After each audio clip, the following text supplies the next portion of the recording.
So, this year's Gaming Awards is stirring up some discussion surrounding narrative and lore in games and what constitutes an engaging game narrative. Specifically, the nomination of Elden Ring for Best Narrative, or the category of Best Narrative in the Video Game Awards show, which is irrelevant. I know, I get people don't care about it and they think it's dumb, but a lot of people watch it, and I do think it brings up an interesting discussion. So, some are arguing that Elden Ring doesn't have much of a narrative, as it is mostly in the background, and the player has to go out of their way to figure out the lore and backstory of the world in the game. Now, I don't think most people play Souls-like games like Elden Ring for the story or the lore, and I say that knowing that there are a lot of people that get really invested in that stuff, and I know that there are hours-long videos on YouTube explaining all that shit. Even for the people who do enjoy the lore, I would be willing to bet that they don't play exclusively for the lore. It's mostly a nice little side dish to the main course that is the gameplay, the boss fights, the world/dungeon design, and the challenge. The Elden Ring lore does go really deep for those that want to look into it, but it's very much in the background and requires some searching to make sense of. Elden Ring, and by extension all Souls-like games, use a method of storytelling that is relatively new and incredibly niche, but to those that do enjoy it, it is a huge part of the game. It's almost a game within a game, trying to find little lore bits in the item descriptions and the vague definitions that most NPCs give you about past and present events, amongst other things. It reminds me of the way that most alternate reality games tell stories, giving breadcrumbs and clues to the audience, and being just vague enough that different players could have different interpretations on what's really going on based on how they put the vague information together. It creates a kind of community within the community of people trying to figure the shit out. I will, however, emphasize that the group of people who do enjoy the ARG-like vague storytelling that Elden Ring and other Souls-like games use are pretty small. A lot of people who played Elden Ring still don't understand a lot of the lore and backstory because we couldn't be bothered to look up some of the shit that isn't explicitly told to you, like, or why did Ranni give up her rune? Who's Radagon, and why couldn't he fix things when he became the Elden Lord? And the same with Godfrey before him, actually. What the fuck was that final boss plesiosaur looking thing? What exactly were those finger things in the main hub area? And what exactly is the game's obsession with fingers in general about? Who the fuck is Marika? What is Melina, and how can she just appear and disappear at will? Well, the information is in there, I'm sure, in bits and pieces at various places throughout the game.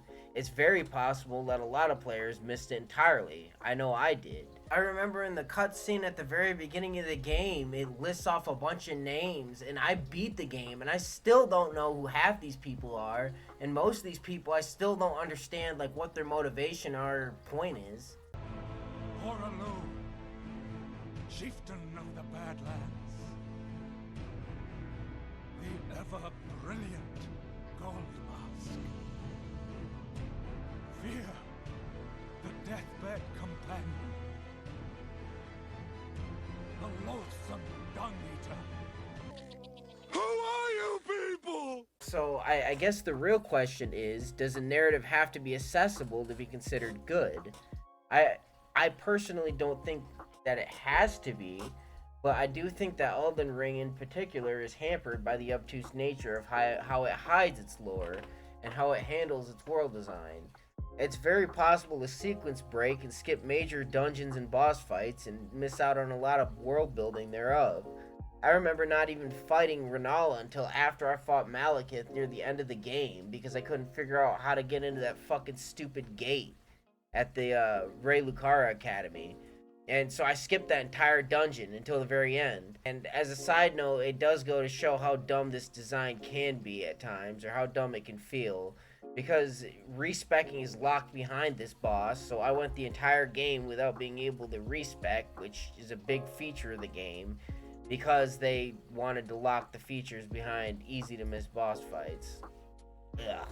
Same thing happened with Rykart, and I wouldn't have found Melania or the Halig tree at all if I hadn't looked it up in a walkthrough. I also didn't even find Ranni until after Malekith, and I never figured out how to complete her quest line, so that's a whole ending I missed out on. I can't remember exactly what the problem was. I think it was telling me to go somewhere, And I went there and I still couldn't find what they were asking me to find, and I just gave up. I'm sure I'm not the only one. Now, I do think that there is a way to do this kind of up to interpretation type storytelling well, and I know it can be done well because another game that I really, really like did it, I feel, a lot better. While being a 2D platformer Metroidvania game, definitely a different type of game than Elden Ring and Dark Souls, took a lot of cues from Souls-like games, from getting souls, quote-unquote, back after you die, to the dark and dreary atmosphere, to the undead enemies, to, yes, the way it does narrative. Like Elden Ring and the Souls games before it, Hollow Knight gives hints and clues at various points throughout the game without ever actively spelling out everything that has happened before you got there.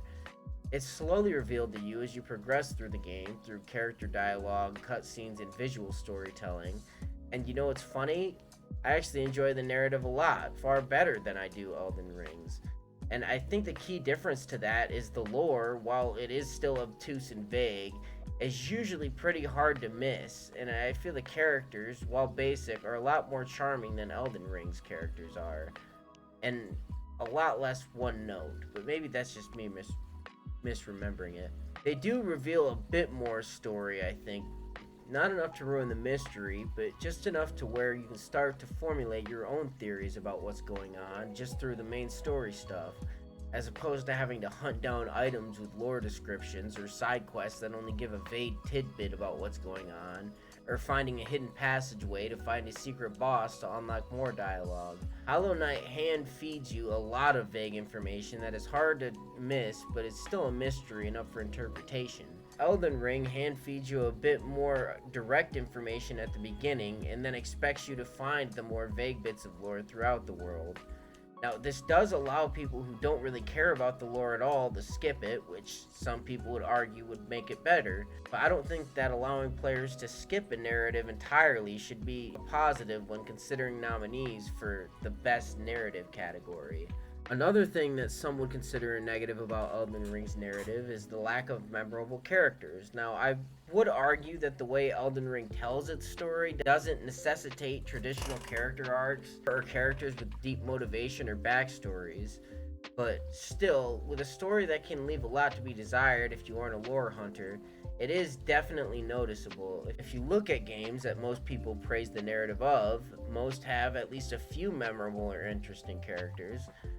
Again, most of these games use traditional methods of storytelling where they hand feed you character motivations, backstories, and lore through dialogue and cutscenes mostly.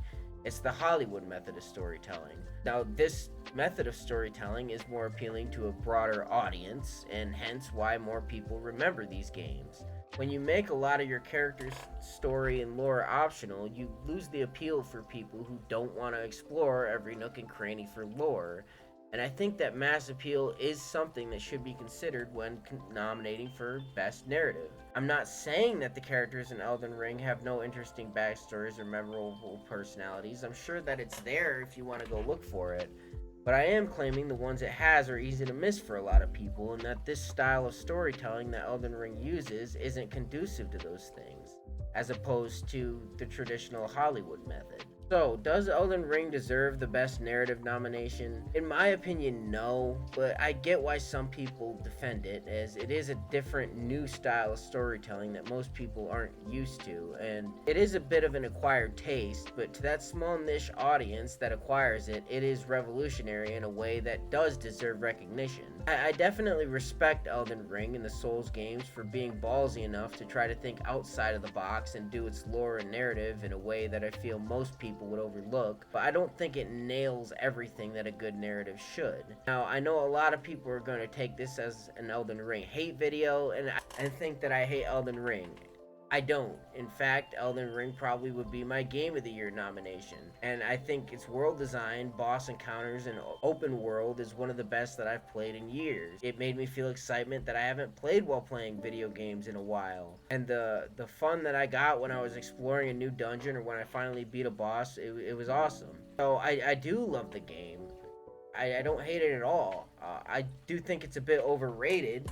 I don't think it's like the greatest fucking thing of all time like some people paint it out to be, but I do think it's pretty good. I feel like I have to say that at the end because there's a huge group of people in the Souls-like Elden Ring fan base that are just the most elitist group of fucking assholes that you can imagine. If you imply that there's any problems with Elden Ring at all, with its narrative or otherwise, that you just don't get it. It's your fault. You need to get good, pal. Get good, scrub. You're a moron. I saw a video earlier about narrative, about this very thing, and there was this guy basically implying that if you didn't like the narrative in Elden Ring, it's because you just didn't get it, because you just didn't pay attention. You just didn't care enough to investigate it. You guys all think you're so much better than me. Oh, Meg, that is the least fancy thing I have ever... It's like, it's that kind of attitude that makes the Souls-like Elden Ring fan base one of the most elitist fucking fan bases I think I've ever seen. Yeah, they'll say that, oh, you just get good, you're terrible. That's why I had to preamble. I love the game. It probably is my game of the year. But it does have problems. It's not perfect. It's not, no game is. The fact that you can skip a major feature like respecking and not even know that it's there until the very end of the game is a problem. The fact that there's no narrative drive to really accomplish anything is a problem. Now, the game doesn't need it because it's good without it. It is still an issue. And I get really sick and tired of the diehard defenders of these games trying to imply that the problem is with people who point this out. No, the games are good and they have flaws, alright? I don't know, I just felt like I had to clarify that at the end. I still love the game. Anyway, that'll be it for the video today. Make sure if you like the video, like, comment, subscribe, do all the YouTube things. As Fade as Ever, signing out.